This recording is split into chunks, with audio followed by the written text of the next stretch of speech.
I need everybody to say, JP, play the movie.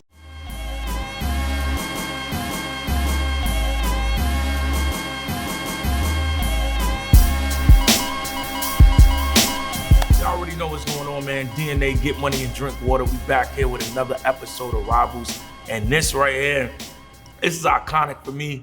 Two guys that founded the culture, the #1 league in battle rap, responsible for 99.9% of battle rappers' success in battle rap, including mine. I got my brother Smack in the building. I got my brother Beasley in the building, man. Oh, man. Just thinking back from the history of battle rap and you guys being there from the beginning, what would y'all say if I asked y'all from that time period to this time period now, when it first started, was that the most fun y'all had creating and putting cards together and doing battle rap? I'm gonna ask you, are you talking from the URL standpoint or are you talking from the Smack standpoint? Both. Smack this DVD era. I just want to be accurate with, you know what I'm saying, the response. But I mean, the Smack era was a completely different era. Like, you know what I mean, it was no rules, no regulations, no system that we had designed yet, and we just basically was freestyling, renegade, you know what I mean, doing battles in clothes stores, corners, barbershops. So it was it was more exciting back then because that was like the exception of battle rap. We was just outside just trying to figure it out. Mm-hmm. You understand what I'm saying? I'll let Beasley talk about, you know what I'm saying, the URL side of the things, you know what I mean? Yeah. I could speak from both standpoints as well. I mean, the Smack era was just, it was kind of mysterious, right? And I say the biggest thing that you had to think about was oftentimes you didn't know what was gonna happen at these battles. There were battles that we shot where there were shootouts after the battle, where nobody's getting searched, and it was very aggressive. It wasn't as much of it was still kind of a sport, but it was an aggressive thing. Yeah. Like, dudes pulled up with their friends and their homies from their block, and you know, some guys don't have talent. Their talent is being tough. So trying to like stand out there and mitigate and keep these guys from actually fighting was a challenge. But that's what made it fun. That's what made it edgy. And that's what made Smack so real, because it felt like you came in and scooped up the street corner and then put it on the platform for the world to see. Now, with y'all two, right? Because a lot of people don't know this. I know this story. Bees, when do you come into play? Because when we don't even know what Smack looks like. We just know the infamous, because I'm in Queens, I just know the infamous Smack DVD. You go to the end of the DVD, you get the battle. When do you start working with Smack? What battle or what volume of the DVD do you come into play? Smack had already done Murder Mook and Loaded Lux already. And a friend of mine said, yo man, you gotta check this out. Now I'd already been into battle rap, and I knew guys like T-Rex and you know, stuff from Harlem or whatever. So right after that, like the first battle that I got involved with was Loaded Lux and Murder Mook. You know? I'm sorry, it was J Mills and Murder Mook happened already. That was shot already. My correction. Okay. And Sir Castro versus J Mills. Right, that had already happened. Smack already put that together. So then when I came in, I heard about this guy named, they would call him Pop Lux at the time. So my man Jim's World was like Corey cousin. And Corey Guns and them, they were all kind of affiliated. Rain and all of them were already kind of friends. Well, listen, they were working in the studio doing songs. So they spoke about this guy, Pop Lux. Smack had the line on Mook. So then we said, all right, let's just put something together. I said, yo, they really, excuse me, I said, they really liked that last episode with the battles. And Smack was like, yeah, people are calling for it. So, you know, I reached out, and that was the first time that I kind of got involved in terms of like with battle rap. Okay, fire. So now we transition from that, the DVD era is what it is. Then we had an era some people don't know, that's why we're going through the history, Smack 2. Smack, when the internet first dropped out, Smack was doing the Smack 2. When do y'all decide to say, all right, now we're gonna start producing these same battles on the DVD online?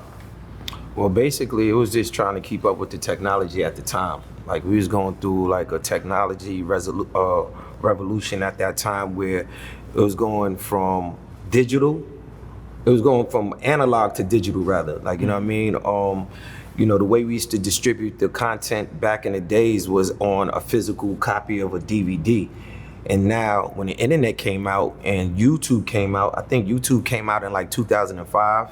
Early 6, yeah, 2005, 6, but like, you know, everybody started to have accessibility to video content on that platform. So that shit just started taking over. And you know what I mean, just me, just seeing a vision in the direction where the technology was going, I knew I had to make that, you know what I mean, transition from the DVD, the physical copy distribution, and basically putting the content online so the world can have access to the content. You know, there's only so much and so far that you could get serving a physical copy, you know what I mean, around the world. If you have it on a platform, if you have it on a website, you know what I mean, you just promote that website, everybody could log on and have access to the content that you produce or what you put on that platform. It's just made sense to me. So we came up with the concept, you know what I mean, SmackTube, like, you know what I'm saying? Yeah. YouTube, but Smack. So I was just like, yo, instead of YouTube, I'm just gonna put all the Smack content on a SmackTube and just call it SmackTube. Yeah. I thought it was catchy. You know, I thought that, like, you know, everybody will connect with the name just because, you know, YouTube was just so dominant or just, you know, really making its presence in the world at that time. So I was just basically piggybacking off of that name and that concept of video sharing website. So, you know what I mean, we could have it for, you know, the urban or the hip hop community.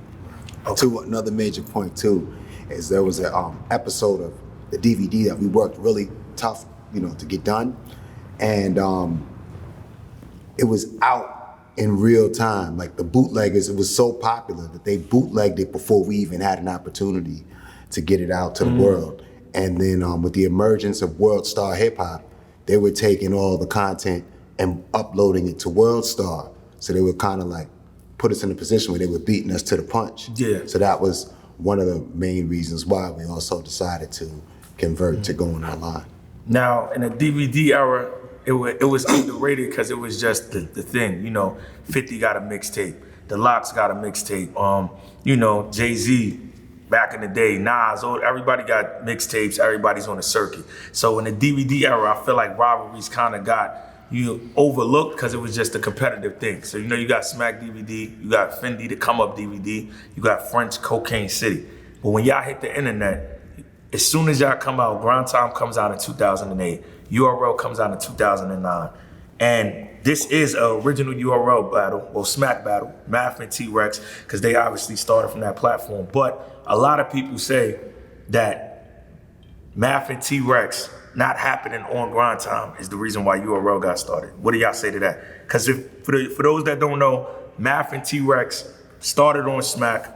For whatever reason, it didn't happen there. Grindtime was supposed to do the battle, and then the sponsor backed out, and then we have the URL inaugural event, Math versus T-Rex. How? What happens? What do the people not know about all of that? We were very influential with battle rap culture, of course, from Smack DVD. You had like Fight Club and then King of the Dot. That battle definitely started on Smack DVD. And, you know, at that time, we were still focusing on working with a lot of the major entertainers. Smack had a lot of connections. I had a lot of connections with a lot of the major artists. So as he said, we were making that transition to going online. So we were still focusing on them, but we were still actually focusing on some of the, you know, the battles that, you know, we wanted to do. And it just so happened right under our nose, a battle that we had planned to do was happening someplace else. So, you know, we just kind of sat back and was like, okay, we'll see what happens. And then we got a phone call of someone saying, hey, the battle's not happening, they don't have the sponsorship. And that was the first time that we had ever heard of paying talent. We were like, they're getting paid? Like, it was a foreign concept at the time, you know, because the main reason for battle rap in that era was for people to get the opportunity And the visibility. to work with a major artist, or that there were production companies like Rough Riders and Bad Boy. And if you could actually rap, you could link up with these people. They would take you in the studio solely based off of your rhyming ability and not a record or research. But stay on that, Bees, because that you just brought back a memory. That's what I was, Because when I was doing it on Grindtime at the time, because I started on Grindtime, for those that don't know, we was battling in Washington Square Park for free. I'm an 18-year-old kid, just hype, yo, I get the battle, and they putting it on YouTube, and there's comments, and there's people saying that. When that Math and T-Rex thing happened, it was a thing to everybody on Grindtime, because we wasn't getting paid. And then they told us, Math and T-Rex is getting $5,000 to do a battle. And I remember, I don't know if y'all know this, I was supposed to battle X Factor that on that same card on Grindtime, and they were supposed to give me $1,000. So just hearing them numbers at that time, I got $1,000 to rap. Like, what was y'all stance on that? Like, was y'all willing to pay him, or was y'all just like, y'all giving him $5,000, y'all could have a battle? Well, the energy was high at the time, right? Mm-hmm. So I spoke to Smack about it, and he was like, yeah. They called us and was like, yo, we still want to do the battle, but this is where we're at. This is where things were left off. And at the time, we had some sponsors that were around that were trying to do stuff for Smack DVD. So Smack made a phone call and got one of the sponsors and got it covered.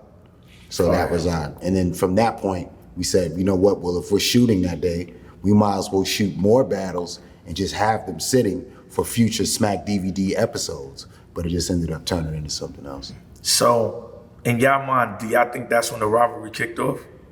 No. No? Yeah. You jump in. I mean, nah, I don't think so. You know, to answer your other question though, like, Math and T-Rex, that was our first main event. Yeah. So to speak. You could say that, you know what I mean? Thirsty to kill him. I call Smack like where that nigga at. Mook said don't pay him no mind, Rex that nigga whack. And all that swinging on you shit'll get that nigga clapped. I said, yep. He ain't gonna try me, I'm a veteran. Thinking I'm dose or get him a dose of his own medicine. So many shots that his head is spin. His body is in shock. His nerves is jumping. His legs are twitch. Caught him on a late night. Let him in. What people don't realize either is that battle was only important there were two different grind times, right? Grind time was flourishing at that time. And they had the grind time with the guys that were from the West Coast, and they had the New York division. Grindtime East Coast. Right, so this was a Grindtime East Coast, and the people on the West Coast didn't accept the Grindtime East Coast guys. They didn't give them the battles with the major stars who were leading the force for Grindtime at that time. Yeah. And they kind of were neglected. The they were only like little person brothers. they respected on the West Coast from Grindtime East Coast was Hollow. Right. Because he was able to get in that pocket and do what they do over there. But me, Cortez, nah. Guys were invisible. Nah, they wasn't jacking me and Cortez, nah. Right. So before I tell y'all, because I'm in it as an artist, what do y'all think started the rock, like kicked it off officially? Like, this is the competitor. I think once we started to continuously do events and focus on battle rap and come up with a whole concept and a style that we wanted to deliver, I think that's when it became a rivalry, because at that time we were still focused on working with our style of battle rap. Grindtime had their own style, which I actually appreciate and respect greatly, because they never were trying to be like URL in a sense, right? That was more so a thing that meant something to Grindtime New York, because those two artists are from the New York area. Yeah. But Grindtime as the company, the face of Grindtime, wasn't really based around New York artists or Smack artists, as you would say. Right. I just think it's two different worlds. Right. Yeah. It was two different worlds, you know what I mean? We coming from Smack, you know what I mean? We was concentrating on the Smack battles, which is the streets, dudes that's talking about a whole different concept than the dudes that, or the content that was actually being projected on Grindtime. Smack had the raw, street, hood content. Those were the dudes that we was linking with. Grindtime had the backpackers, the comedian. You understand what I'm saying? Break it down. Grindtime was for college and the suburban kids and the internet. Right. And Smack was for, the streets, hood. the hood, and industry. And she was industry. already tapped into the industry ties. So that was the difference. And even the format, the reason why I feel like it was the best rivalry I had, because it's kind of like when Kanye went against 50. Opposites attract. So y'all do 3 rounds, 3 minutes. They do 60 seconds, 3 rounds. Their battles is judged.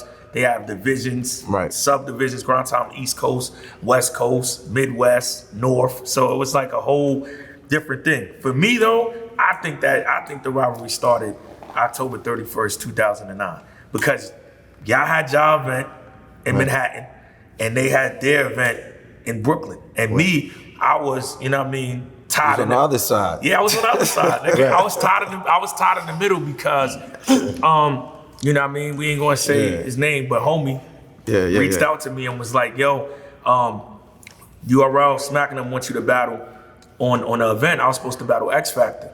And I was like, I can't do it because I made the commitment to P8. So I battled Peanut, and then Cortez took my place against X Factor. But at that time period, that's the same day New York City is divided. Right. Half of the people in Manhattan at y'all event, and the other half is in Brooklyn. What's crazy is I didn't even know they had an event. You didn't even know they had an event? That's crazy. Did you know, Beast? What's crazy is I'll tell you, I didn't know they had an event either.